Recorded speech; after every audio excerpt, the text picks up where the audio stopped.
Welcome to the channel, ladies and gentlemen. Today we're here talking about the DeMar DeRozan trade to the Sacramento Kings. And the first thing that I want to say is I'm not a fan of this trade almost at all for the Kings, but I am a fan of this trade for the Spurs and for the Bulls because the Bulls are finally starting to blow things up. Fans have been wanting this for, I think, 3 years now. I mean, it's been a ridiculous amount of time that they've been waiting for this deal to get blown up, like the team to get blown up. Sorry, ever since Vucevic, Levine, and Demar. And I'm really liking where the Bulls are heading. And I really like Harrison Barnes going to the Spurs. I feel like the pieces that they're picking up to have with Wemby. I mean, Harrison Barnes is a good shooter. He's a good player to. I mean, I don't think he's going to be starting. I don't know if he'll be starting, but he's a good player to have coming off your bench. And then you get the picks. But the Kings, man. I mean, I like DeMar DeRozan, but there's something that Kenny Beecham said that really stuck with me. He said DeMar DeRozan is a floor raiser, not a ceiling raiser. And you would probably be wondering, well, what does that mean?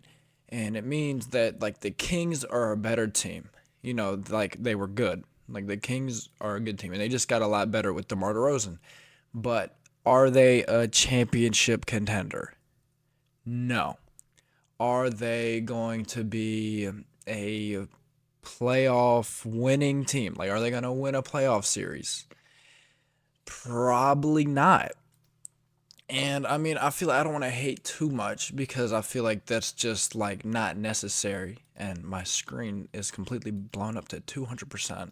I was wondering why I couldn't do anything.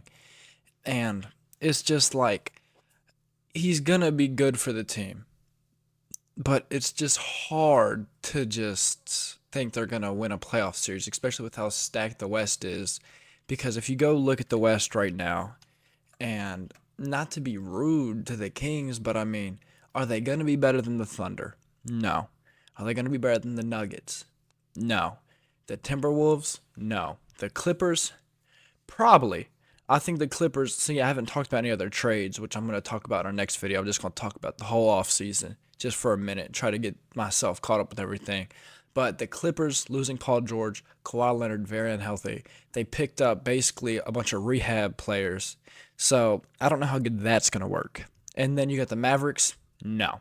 The Suns, I don't think so. The Suns should be better this year. I'm not saying the Suns are going to go win the championship, but the Suns should be better than the Kings this year. The Lakers, the Lakers should be better this year. And I really like Connect, by the way. Don Connect, like he actually looks like pretty damn solid. And he can shoot. Like I didn't watch any college basketball, but watching him shoot some of those threes when just the way it hits the net is just like just looks butter. But they're gonna be better than the Pelicans. Healthy Zion.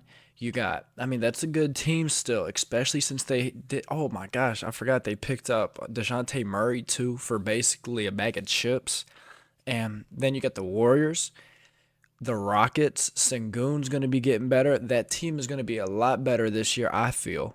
And then you got Ja Morant coming back. You also got Wemby and how their team's going to be a lot better. 22 wins with basically just Wemby, and their team's gotten a lot better. I'm sorry to say it. Like I don't want to feel like I'm hating. I don't want to feel like I'm being rude because like I'm just not a DeMar DeRozan fan because the biggest problem that I see them having is going to be spacing. Because with De'Aaron Fox, not a great 3 point shooter. And then you have DeMar DeRozan, who won't shoot a three and who shoots mid ranges. Who I'm not saying he's like inefficient, but he's not efficient. Like he's in the fourth quarter. Is he going to be clutch? Is he going to get this team from to maybe 50 wins? Maybe. That would be super generous to get to 50 wins. I'm thinking more around 47. And as a not a Kings supporter, but as a dude who doesn't mind the Kings, like I like the Kings. I'd like to see them do good, and I'd like to see them go into the second, maybe even the third round of the playoffs. But being realistic, it just doesn't seem like one of those things that's gonna happen. And it's just like, what do you do after that? I mean, he's only getting paid, I'm pretty sure it was around, if I can look here really quick, His salary for this year, I think it's around 22 million. To be honest, I'm not gonna take too much time to look at it because I don't know how quick I'll be able to find it. But I mean, so that's good.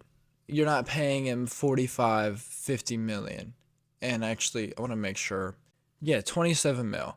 So that's not terrible. I mean, for being what? How old is he? I think he's what, 35? I was about to type old. His age, he is 34, going to be turning 35 before the beginning of the season. So it's not terrible money, but it just doesn't make you that much better. So that's really all I had to say about this. Make sure that you do leave a like and subscribe. Much appreciated. I'm trying to bring this back to a basketball channel and do something. So the first couple videos probably gonna be sloppy trying to get something out, but I appreciate it and hope y'all have a good day.